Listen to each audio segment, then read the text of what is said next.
A short story written by Kate Choppy. Mrs. Mallard was afflicted with a heart trouble.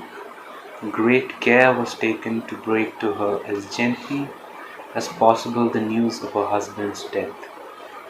And it was her sister, Josephine, who told her in broken sentences, veiled hints that revealed and half concealed.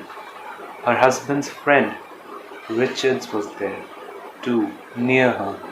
It was he who had been in the newspaper office when intelligence of the railroad disaster was received, with Brentley Mallard's name leading the list of killed.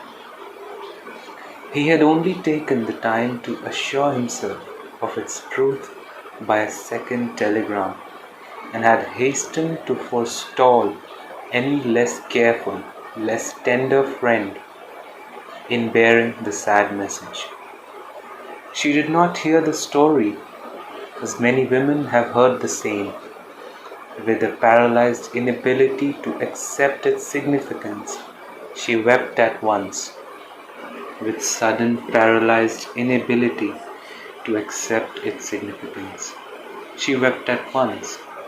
When the storm of grief had spent itself, she went away to her room alone. She would have no one follow her. There stood, facing the open window, a comfortable, roomy armchair. Into this she sank, pressed down by a physical exhaustion that haunted her body and seemed to reach into her soul. She could see in the open square before her house the tops of trees that were all aquiver with the new spring life. The delicious breath of rain was in the air. In the street below, a peddler was crying his wares. The notes of a distant song, which someone was singing, reached her faintly, and countless sparrows were twittering in the eaves. There were patches of blue sky showing here and there through the clouds that had met and piled one above the other in the west, facing her window. She sat with her head thrown back to the cushion of the chair, quite motionless, except when a sob came up into her throat and shook her as a child who had cried itself to sleep continues to sob in its dreams. She was young, with a fair, calm face, whose lines bespoke repression and even a certain strength. But now there was a dull stare in her eyes, whose gaze was fixed away off yonder on one of those patches of blue sky. It was not a glance of reflection, but rather indicated a suspension of intelligent thought. There was something coming to her, and she was waiting for it, fearfully. What was it? She did not know. It was too subtle and elusive to name, but she felt it, creeping out of the sky, reaching toward her through the sounds, the scents, the color that filled the air.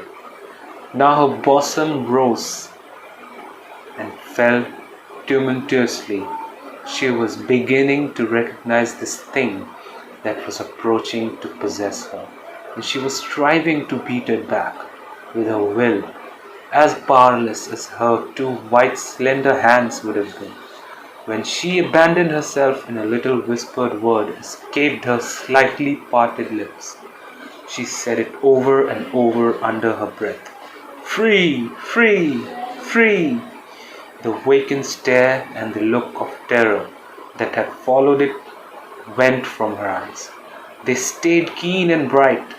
Her pulses beat fast, and the coursing blood warmed and relaxed every inch of her body. She did not stop to ask if it were or were not a monstrous joy that held her. A clear and exalted perception enabled her to dismiss the suggestion as trivial. She knew that she would weep again when she saw the kind, tender hands folded in death, the face that had never looked save with love upon her, fixed and grey and dead. But she saw beyond that bitter moment a long procession of years to come that would belong to her absolutely, and she opened and spread her arms out to them in welcome. There would be no one to live for her during these coming years. She would live for herself. There would be no powerful will bending hers in that blind persistence with which men and women believe they have a right to impose a private will upon a fellow creature. A kind intention or a cruel intention made the act seem no less a crime as she looked upon it in that brief moment of illumination. And yet she had loved him, sometimes. Often she had not. What did it matter? What could love, the unsolved mystery, count for in face of this possession of self-assertion which she suddenly recognized as the strongest impulse of her being? Free! Body and soul free! She kept whispering. Josephine was kneeling before the closed door with her lips to the keyhole imploring for admission. Louis, open the door, I beg. Open the door. You will make yourself ill. What are you doing, Louis? For heaven's sake, open the door. Go away. I am not making myself ill. No. She was drinking in a very elixir of life through that open window.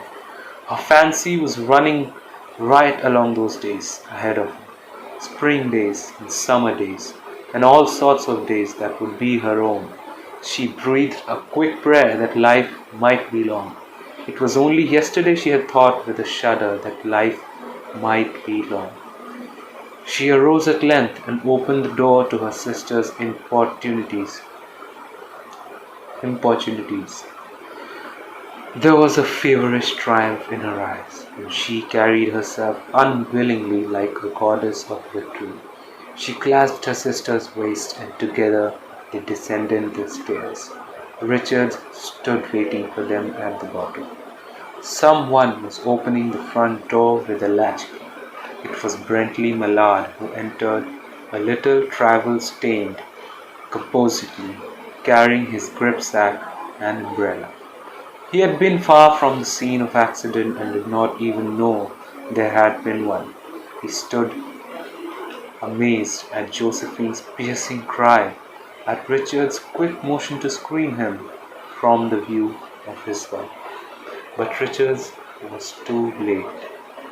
When the doctors came, they said she had died of heart disease, of joy that kills.